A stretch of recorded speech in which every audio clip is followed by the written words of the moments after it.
The worst habit, and you're gonna hate me for saying this, the first hour of the day is touching your phone. It's the worst thing you could do. Motivation is about energy management. You know, time management is one thing, but really life should be about priority management. The one thing that's equal in this room, it's not your income, it's not your connections and network, it's not your education levels. Everybody has different, right, external. But the one thing that is constant is we all have what? 24 hours in a day. And so if you had, imagine every single morning your bank account, you all automatically, every morning when you wake up, there's extra $86,400 in there. And here's the thing, at midnight, whatever you didn't invest and use is gone. And that's how I look at time, right? We have 86,400 seconds in a day, and whatever you're not investing in it, into something for your happiness, for your health, for something that's gonna outlast you, then we lose it every single day. So priority management, the way I think about it is, the most important thing is to keep the most important thing, the most important thing. I'll say this again. The most important thing is to keep the most important thing, the most important thing. And when I'm talking about your energy is everything. And so people could zap your energy. We all need people in our life that encourage us. We all need people in life that challenge us. We all need people in life that cheerlead for us, that help encourage us, that give us courage, right? How many of you found that person? Know that person in your life? And if you haven't found that person, be that person. Be that person for somebody else. Especially, be that person for yourself. I think in this culture it's so important that we fall in love with the person in the mirror who has been through so much but is still standing. And part of self-care and self-love tactically is remembering when you say yes to somebody or something, you're not saying no to who? To yourself. That sometimes the way to become limitless is setting some boundaries and borders on your time, you know, on your energy, on some of your emotions, because you can only give what you have, right? And so I call everybody here a grow giver, because you grow so you have more to give. And that's nature. Everything in life grows, and everything in nature has to be able to give back into the big system, right? But coming back to motivation, the keys are, if you want to get yourself to do something, you haven't yet done it, come up with the reasons first. Feel it, allow yourself to feel it, even if it's painful, because it gets you to move. And then secondly, give yourself energy, because if you don't have the energy to do that, you're not going to do a thing. And then I said, is this it? Is this the magic formula for motivation? Having a reason and having energy. And I said, does this work in 100% of the cases? And I was like, no, it doesn't. Because if the thing that you're not motivated to do is either too big or unclear, you're not going to take action. Does that make sense? Like if you're motivated to get in a great relationship, that's way too big, right? If you're motivated to start an online coaching business, right? That's a big thing, and that could be intimidating and be confusing. And the goal, though, is to take it into a small, simple step by asking yourself one question. What is the smallest action I could take right now that will give me progress towards this goal? The smallest action where I cannot fail. And how it comes back to energy is it requires very little effort and very little energy. And it helps piggyback on a principle of memory called the Zeigarnik effect. The Zeigarnik effect, there's a psychologist, her name was Zeigarnik, and she was in a cafe in Europe, and she noticed that the waitstaff would remember everyone's order until the order was delivered. And as soon as it was delivered, it's kind of like, have you ever taken a test, like you crammed the night before, you didn't study, and using any of these techniques, you just crammed it in your mind, and the next morning, nobody could talk to you because you don't want anything to fall out. And you can't wait to take the test, and as soon as you take the test, what happens to the information? It's gone. The mind doesn't like to have open loops. And so the waitstaff, what she realized, would remember all the orders because it was an open loop. That's why, you know, these video streaming shows, right, they could get you to binge watch because they open a big loop right before the show ends. And so you're like, just one more tonight. Just one more video, right? One more, just fun. And then it's like 3 o'clock in the morning, and then you aren't doing anything that Dr. Bruce talked about in terms of your sleep, right? But it's meant to mentally hijack you, like fear does, right? And so the goal here to be motivated constantly, not in a hypey jump on chairs kind of way, is tap into your reason to do that task. Make sure you have ample energy using good just lifestyle, biohacking, whatever gives you the energy, the food, the stress management, so on. And then finally, break that into something so small you can't fail. Because little by little, a little becomes a lot. A lot of people say, oh, I have a bad memory, right? They always think I have memory, or I have focus, or I don't have focus, or I have creativity, I don't have creativity. I want you to scrap that. Creativity is not something you have, it's something you do. Focus is not something you have, focus is something you do. Energy is not something you have or don't have, it's something you do. Memory is not something you have, it's something you do. And what's the benefit of turning it into a do, as opposed to something you have? What's the benefit? You have control over it, because you could put it into a process. It becomes a strategy, because there's a strategy for reading faster. There's a strategy for remembering names. There's a strategy for having focus. And it's a verb, not a noun, right? And so the goal here when we're talking about this, memory, for example, there's no such thing as a good or bad memory. There is no such thing as a good or bad memory. There's just a trained memory and an untrained memory. Does that make sense? Now, here's the thing. I grew up with these learning challenges. I had all these difficulties all through school, all through elementary, middle school, junior high, high school. I had all of these challenges.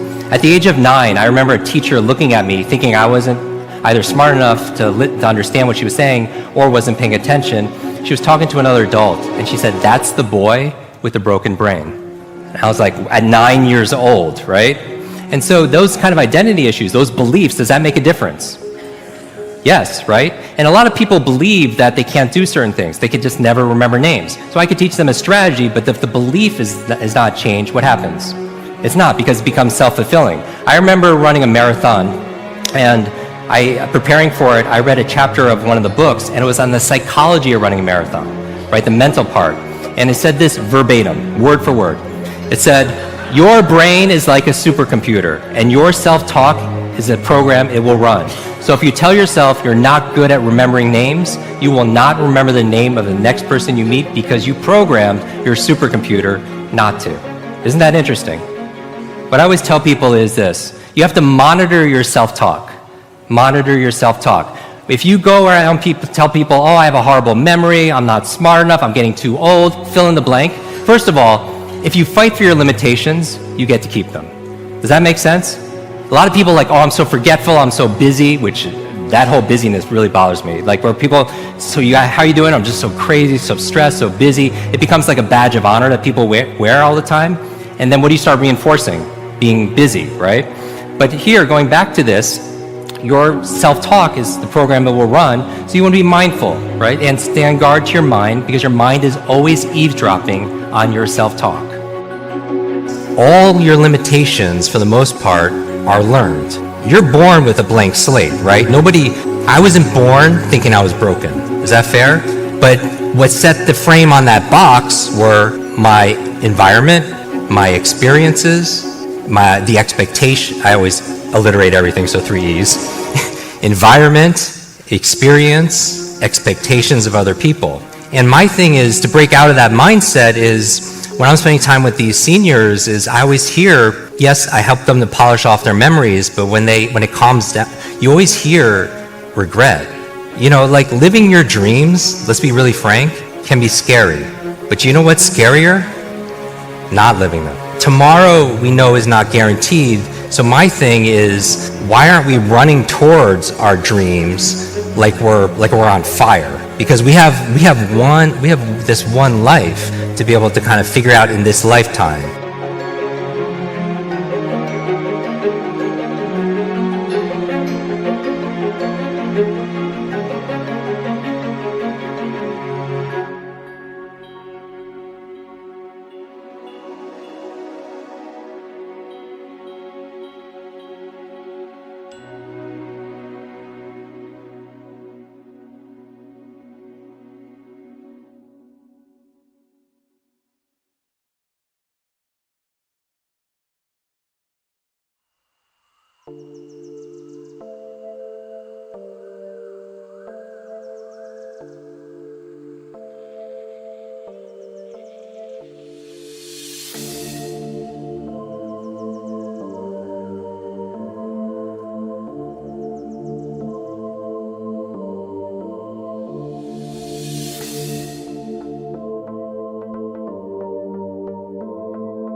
I feel like I'm losing my mind. Is everybody in the world blind? Please, Lord, give me a sign, a sign. I feel like I'm losing my mind. Is everybody in the world blind? Please, Lord, give me a sign, a sign. I wanna be the greatest. Everybody on the fake shit. I look around and feel like everybody is the fakest. I make this every day and I'm impatient, hoping one day I blow up from the basement. Statement, the top is so vacant. I don't hear shit that I think is amazing. Waiting for my day when I'm playing sold out shows for 1,000 faces. Hey, give me that crown, get in my way and to be put down. It ain't your place, no, this my town. If I want that shit, then I'll get it right now. I'm losing it, the noose it fits, I'm losing shit. A stupid myth, you choose to live or choose to dip. You choose to fight or lose your grip and lose a gift. Oh, I feel like I'm losing my mind. Is everybody in the world blind?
I feel like I'm losing my mind. Is everybody in the world blind? Please, Lord, give me a sign, a sign. I feel like I'm losing my mind. Is everybody in the world blind? Please, Lord, give me a sign, a sign. I wanna be the greatest. Everybody on the fake shit. I look around and feel like everybody is the fakest. I make this every day and I'm impatient, hoping one day I blow up from the basement. Statement, the top is so vacant. I don't hear shit that I think is amazing. Waiting for my day when I'm playing sold out shows for 1,000 faces. Hey, give me that crown, get in my way and to be put down. It ain't your place, no, this my town. If I want that shit, then I'll get it right now. I'm losing it, the noose it fits, I'm losing shit. A stupid myth, you choose to live or choose to dip. You choose to fight or lose your grip and lose a gift. Oh, I feel like I'm losing my mind. Is everybody in the world blind? Please, Lord, give me a sign, a sign. I feel like I'm losing my mind. Is everybody in the world blind? Please, Lord, give me a sign, a sign. Yeah, there's no mercy in this world, just hunger-thirsty persons in different versions. Each new update, that shit worsens. Why? Pull back the curtain and you'll see the different vermin. We all have different burdens that all seem to cause disturbance. Yo, so do me a favor, don't treat me like a neighbor. Don't need the different flavors of your problems just to savor.